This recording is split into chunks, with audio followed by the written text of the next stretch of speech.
Selamat pagi teman-teman. Kami saat ini dari kelompok 6 akan mempresentasikan tugas kami terkait teori pendekatan William Glasser. Kenalkan anggota kelompok 6. Yang pertama, saya sendiri Maria Simporeni Ulus dengan NIM 201134089, lalu ada Konstantia Yefta dengan NIM 201134024, lalu ada Darutitah Prasetya dengan NIM 201134064, ada Agnesia Odilia dengan NIM 201134081, lalu ada yang terakhir Novita Tri Utami Haryanti dengan NIM 201134145. Yang pertama, saya akan membahas tentang latar belakang teori pendekatan ini. Nah, seperti yang kita ketahui, manusia itu tidak bisa hidup sendiri atau bisa dikatakan manusia sebagai makhluk sosial. Namun, tidak semua hal itu membutuhkan orang lain. Jadi kita harus tetap mandiri dalam melakukan aktivitas atau segala hal tentang diri kita tanpa merugikan orang lain. Jadi dalam teori ini kami akan membahas tentang salah satu teori psikiater Amerika bernama William Glasser. Nah, teori ini disebut reality terapi atau terapi realitas. Nah, teori ini akan mengajarkan bagaimana cara-cara manusia memenuhi kebutuhan dasarnya tanpa merugikan orang lain atau dirinya sendiri. Nah, yang akan kami bahas antara lain siapakah William Glasser atau pencetus dari teori ini, lalu bagaimanakah teori pendekatan yang dikemukakan oleh William Glasser ini, dan bagaimana implementasinya dalam pembelajaran di SD. Selanjutnya akan dilanjutkan oleh teman-teman saya. Waktu dan tempat saya persilahkan.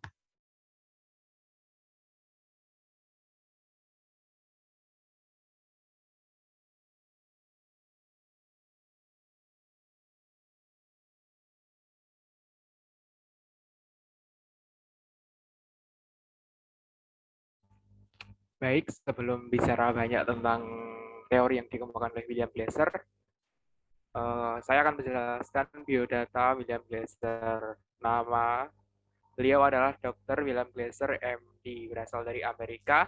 Pendidikan dari yang pertama Universitas Case Institute of Technology, mengambil program teknik kimia. Yang kedua di Western Reserve University, mengambil program psikologi klinis. Yang ketiga menekuni profesi psikolog. Pekerjaan dan karir beliau adalah psikiater, penulis buku, kepala psikiater di Ventura School of Health, dan pendiri Institute for Reality Therapy. Lalu kemudian namanya diubah menjadi William Glasser Institute. Wafat pada tanggal 23 Agustus 2013.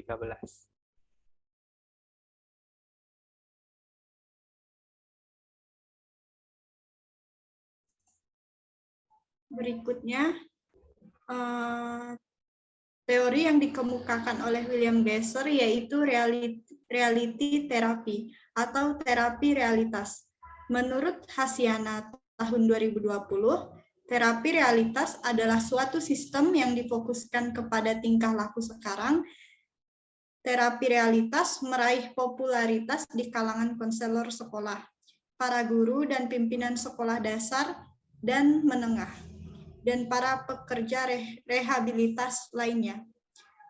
Terapi realitas merupakan suatu bentuk hubungan pertolongan yang praktis dan relatif sederhana, serta merupakan bentuk bantuan langsung yang diberikan kepada konseli sebagai upaya untuk mengembangkan dan membina kepribadian atau kesehatan mentalnya secara sukses dengan cara memberikan tanggung jawab. Tujuan teori reality terapi untuk membantu konseli dalam mengembangkan sistem atau cara hidup akan keberhasilan. Tujuan umum konseling realita dan sudut pandang konselor menurut Brooks tahun 1979 menekan bahwa konseling realita merupakan bentuk mengajar dan latihan individual secara khusus. Secara luas, konseling ini membantu konseli dalam mengembangkan sistem atau cara hidup yang kaya akan keberhasilan. Adapun tujuan terapi konseli realitas yaitu sebagai berikut. Yang pertama, menolong individu agar mampu mengurus dirinya sendiri supaya dapat menentukan dan melaksanakan perilaku dalam bentuk nyata. Yang kedua, mendorong membantu konseli agar berani bertanggung jawab serta memikul segala risiko yang ada, sesuai dengan kemampuan dan keinginan dalam perkembangan dan pertumbuhannya. Yang ketiga, mengembangkan rencana-rencana nyata dan realistik dalam mencapai tujuan yang telah ditetapkan. Yang keempat, perilaku yang sukses dapat dihubungkan dengan pencapaian kepribadian yang sukses, yang dicapai dengan menanamkan nilai-nilai adanya keinginan individu untuk mengubah dirinya sendiri. Yang kelima, terapi ditekankan pada kedisiplinan dan tanggung jawab atas kesadaran diri sendiri. Selanjutnya itu ciri yang sangat khas dari teori reality therapy ini, yaitu tidak terpaku pada kejadian di masa lalu, tetapi lebih mendorong konseli untuk menghadapi realitas. Jadi pendekatan ini lebih menekankan pada pengubahan tingkah laku yang lebih bertanggung jawab dengan merencanakan dan melakukan tindakan-tindakan tersebut. Oleh karena itu, pendekatan realitas dipilih sebagai salah satu pendekatan pemecahan masalah kekerasan dengan tujuan menghantarkan konseli untuk bertanggung jawab terhadap apa yang terjadi dan apa yang ingin dilakukan pada masa sekarang, dengan tidak berfokus pada masa lalu. Selanjutnya, teori reality terapi ini memiliki tahapan-tahapan pendekatan realitas.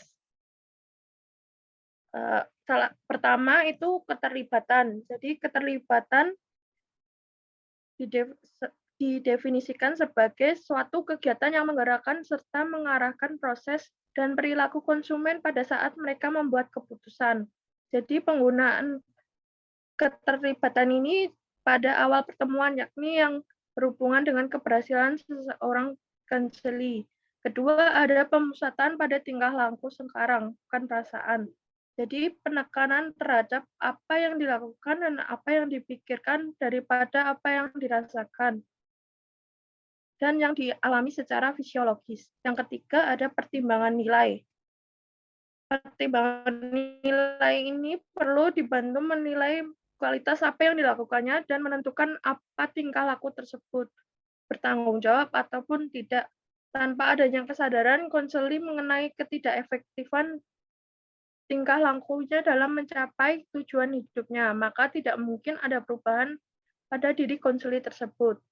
Keempat, itu ada perencanaan tingkah laku bertanggung jawab. Rencana perubahan tingkah tidak bertanggung jawab menjadi tingkah laku bertanggung jawab.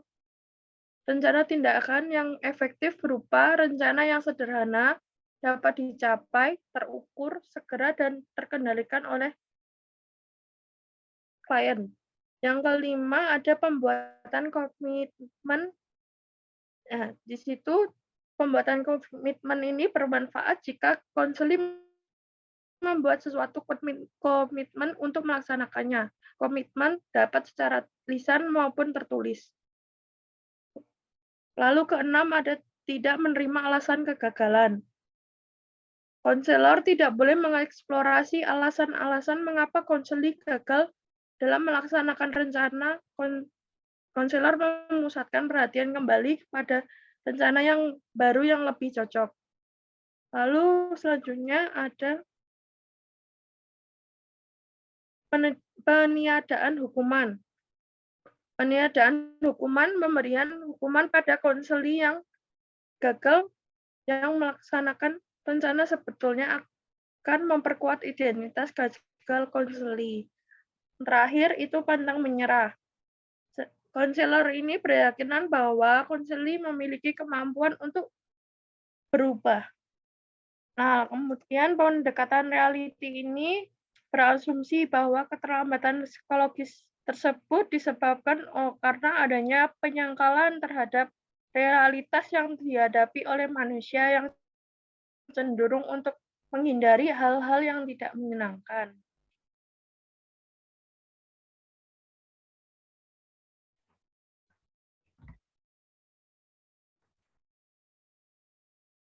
Baik, selanjutnya mengenai implementasi dari teori yang sudah dijelaskan sebelumnya. Yang pertama, tidak ada konsep sakit mental pada setiap individu.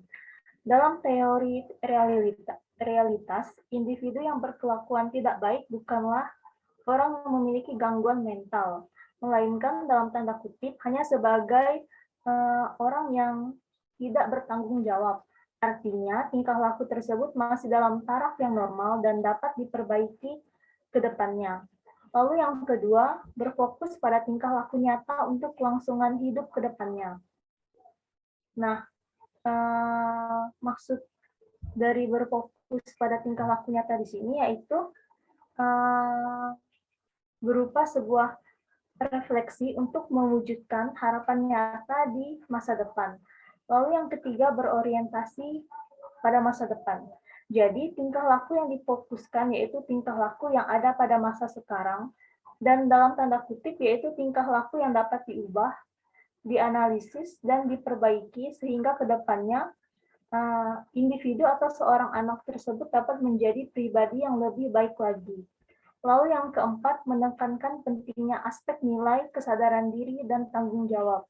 Nah, ketiga aspek ini sangat penting untuk diperhatikan atau ditingkatkan. Hal itu karena agar anak-anak ke depannya ketika berhadapan dengan suatu hal atau masalah, dapat menyelesaikannya dan menghadapinya dengan sikap yang bijak. Lalu yang terakhir yaitu meminimalisir hukuman terhadap individu yang mengalami kegagalan. Berikutnya adalah penjelasan mengenai contoh. Nah, untuk bagian contoh ini saya sekalian akan menjawab pertanyaan dari kelompok 7. Pertanyaannya yaitu, pada tahap pendekatan teori realitas, ada dikatakan bahwa pemusatan pada tingkah laku sekarang dan bukan perasaan, tetapi ada beberapa individu yang bertingkah laku akibat perasaan yang dirasakan. Menurut kelompok, bagaimana cara menerapkan teori ini pada siswa yang menyangkal perasaannya dengan tingkah lakunya, di mana saat perasaannya buruk, maka tingkah lakunya pun kurang bersemangat dalam menjalani kehidupan dan sebaliknya. Nah, menurut kelompok kami, cara menerapkan teori realitas dalam bimbingan atau konseling kepada anak tersebut. Guru dapat melakukan bimbingan berupa pemberian nasihat, berupa pemberian motivasi dan pemahaman mengenai semangat hidup kepada siswa tersebut. Selain itu, hubungan dengan orang tua juga harus diperhatikan, karena keluarga merupakan tempat dialog atau diskusi pertama anak. Jadi, keluarga, khususnya orang tua atau saudara, juga dapat menjadi teman curhat sehingga anak dapat lebih bersemangat dan termotivasi dalam menjalani berbagai aktivitas. Sekian dari saya. Selanjutnya, saya kembalikan kepada moderator. Baik, terima kasih kepada teman-teman yang sudah mempresentasikan. Baik, itu presentasi dari kami. Sekarang kita akan masuk ke sesi menjawab pertanyaan. Jadi tadi sudah salah satu pertanyaan sudah dijawab oleh Saudari Odil. Selanjutnya kepada Saudari Vivi, silakan menjawab pertanyaan yang sudah diberikan. Terima kasih. Baik, saya akan menjawab dari kelompok 5. Pertanyaannya yaitu, apa yang menjadi strategi pendekatan realitas dalam konseling, dan bagaimana cara untuk menangani sebuah kasus dengan pendekatan konseling realitas tersebut. Jadi, menurut kelompok kami, strategi pendekatan realitas dalam konseling yaitu dengan menggunakan sistem WDEP untuk membuat suatu perubahan yang mereka lakukan. Jadi, WDEP ini adalah sebuah sistem yang fokus di mana konseli diajak untuk berkonsentrasi dalam merencanakan hal-hal untuk merubah perilakunya dan memiliki komitmen untuk melakukan rencananya tersebut. Sehingga dalam menerapkan WDEP ini, konseli juga harus dikontrol oleh konselor. Dan diminta untuk membuat komitmen dalam merencanakan suatu tindakan. Lalu, cara untuk menangani sebuah kasus dengan melakukan pemain peran sebuah kasus dengan pendekatan konseling realitas, yaitu dengan melakukan main peran dengan klien, menggunakan humor, mengkonfrontasi klien, dan dengan tidak memberikan ampunan, membantu klien merumuskan rencana perubahan, melayani konseling sebagai model pelayanan, dan guru menentukan batas-batas dan struktur konseling yang tepat dan jelas, serta menggunakan verbal shock atau sarkasme yang tepat untuk menantang klien dengan tingkah lakunya yang tidak realistis dan terlibat aktif dalam mencari hidup yang lebih efektif. Untuk selanjutnya, saya akan menjawab dari kelompok 1, yaitu apakah kelemahan dari pelaksanaan teori reality terapi dalam pembelajaran untuk anak usia SD, serta bagaimana solusinya. Jadi, menurut kelompok kami, kelemahan dari pelaksanaan teori reality terapi dalam pembelajaran untuk anak usia SD yaitu dengan pemberian reinforcement jika tidak tepat dapat mengakibatkan ketergantungan. Lalu solusinya dengan memberikan reinforcement secukupnya agar reinforcement ini tidak mengakibatkan ketergantungan pada anak usia SD. Kemudian, kelemahan selanjutnya ada teori ini mengabaikan tentang perbedaan individu dan faktor genetik. Solusinya dengan cara mengajarkan anak mengenai perbedaan individu agar dapat mengatasi masalahnya dengan cepat dan tidak menimbulkan emosi yang berlebihan. Sekian dari saya. Selanjutnya saya kembalikan ke moderator. Baik, terima kasih kepada Saudari Vivi. Selanjutnya saya akan menjawab pertanyaan dari kelompok 2 dan kelompok 9. Pertama saya akan menjawab kelompok 2. Tujuan teori reality terapi memiliki tujuan untuk membantu konseling dalam mengembangkan sistem atau cara hidup akan keberhasilan. Pertanyaan kelompok, kami dalam mengembangkan sistem atau cara hidup akan keberhasilan, apakah berpengaruh dengan manajemen kelas? Berikan alasan dan contoh konkret keterkaitan reality terapi dan manajemen kelas. Jadi, menurut kami, cara hidup keberhasilan ini akan sangat berpengaruh terhadap manajemen kelas. Karena kan di dalam teori ini, siswa dibimbing untuk mengubah tingkah lakunya menjadi lebih bertanggung jawab. Nah, hal ini akan tentu memudahkan guru untuk memanajemen kelas apabila siswanya itu dapat bertanggung jawab atas dirinya dan tugasnya sendiri tanpa merugikan orang lain di sekitarnya. Dalam teori ini, guru atau konselor di sekolah akan mengembangkan atau membina kepribadian atau kesehatan mental siswa dengan memberi tanggung jawab kepada siswa yang bersangkutan. Nah, selanjutnya, pertanyaan dari kelompok 9, jika dalam teori ini mengatakan bahwa tidak terpaku pada kejadian masa lalu, maka bagaimana mencari jalan keluar permasalahan tersebut, sedangkan tak jarang kejadian masa lalu itu penting untuk ditelusuri. Nah, menurut kelompok kami, meskipun masa lalu penting, tapi ada beberapa masa lalu yang kurang enak atau tidak baik untuk diingat atau buruk, masa lalu yang memunculkan trauma bagi seseorang. Nah, jadi teori ini untuk penyelesaian masalahnya itu lebih berfokus pada tingkah laku yang sekarang. Jadi tingkah laku yang sekarang itu jikalau masih jelek atau buruk, maka itu akan diubah, lalu diperbaiki, dianalisis, dan ditafsirkan untuk dibuat lebih baik di masa depan atau lebih bertanggung jawab di masa depan dengan mengubah tingkah laku sekarang. Jadi itu untuk penyelesaiannya. Itu tadi dari saya untuk pertanyaan dari kelompok 2 dan kelompok 9. Selanjutnya saya akan meminta Saudari Yesta untuk menjawab pertanyaan dari kelompok 3. Baik, di sini saya akan menjawab pertanyaan dari kelompok 3. Pertanyaannya ada di teori reality terapi mengatakan terapi reality meraih popularitas di kalangan konselor sekolah.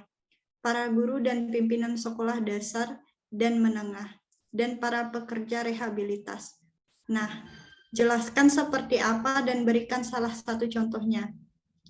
Jawaban dari kelompok kami, tingkah laku yang nyata dilakukan pada masa kini adalah refleksi harapan nyata untuk mewujudkan masa yang akan datang dan menekankan konsep tanggung jawab agar siswa dapat berguna bagi dirinya dan bagi orang lain melalui perwujudan dari tingkah lakunya yang nyata.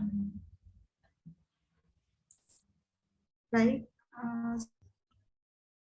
saya selanjutnya untuk menjawab pertanyaan dari. Baik, terima kasih kepada Saudari Yefta. Selanjutnya yang terakhir kepada Saudara Daru, saya persilakan untuk menjawab pertanyaan. Ini saya akan menjawab dari pertanyaan kelompok 4 dan 8. Pertanyaan dari kelompok 4, berdasarkan teori tersebut, adakah prosedur dalam melakukan terapi realitas tersebut? Jika ada, sebutkan prosedurnya dan berikan penjelasan. Glaser dan Wobelding pada tahun 1996 menyebutkan bahwa prosedur terapi realitas dilakukan dengan 4 langkah, yaitu Bench, Direction and Doing, Evaluation, dan Planning. Bench merupakan suatu tahapan di mana terapis melakukan eksplorasi terhadap harapan, kebutuhan, dan persepsi dari individu. Yang kedua, Direction and Doing adalah terapis realitas menekankan pada perilaku saat ini dan bukan pada masa lalu. Pada sesi ini, terapis mendiskusikan dengan individu mengenai apa saja tujuan hidup mereka, apa yang akan mereka lakukan, dan kemana hidup mereka akan berjalan dengan perilaku yang mereka tunjukkan saat ini. Yang ketiga ada evaluation. Inti dari terapis realitas adalah untuk membantu individu mengevaluasi perilakunya. Dan yang terakhir adalah planning and communication. Komitmen, planning and commitment. Ketika individu sudah dapat menentukan apa yang mereka inginkan dan siap untuk diajak mengeksplorasi bentuk-bentuk perilaku yang dapat membawa mereka ke tujuan yang mereka inginkan, maka sudah waktunya terapis untuk mengajak individu tersebut membuat rencana aksi. Kemudian pertanyaan dari kelompok 8, bagaimana upaya guru dalam menekankan pentingnya aspek nilai, kesadaran diri, dan tanggung jawab pada peserta didik dalam mengikuti pembelajaran. Peran guru di dalam kelas tidaklah sepenuhnya hanya mengajar. Di samping tugas utama untuk mengajar, penting bagi guru untuk berperan dalam mendidik, membimbing, mengarahkan, dan mengevaluasi peserta didik. Guru dapat menerapkan pentingnya aspek nilai, kesadaran diri, dan tanggung jawab pada peserta didik melalui pembelajaran yang dilakukan di kelas, sehingga secara tidak langsung peserta didik sudah menerima dan memahami itu untuk diterapkan dalam pembelajaran. Jadi saya cukup. Baik, terima kasih kepada Saudara Daru. Dengan berakhirnya jawaban dari Saudara Daru, maka berakhir pula presentasi kami pada sore hari ini. Saya ucapkan terima kasih kepada teman-teman yang sudah menyaksikan presentasi ini. Semoga materi kami dapat bermanfaat bagi teman-teman semua. Terima kasih.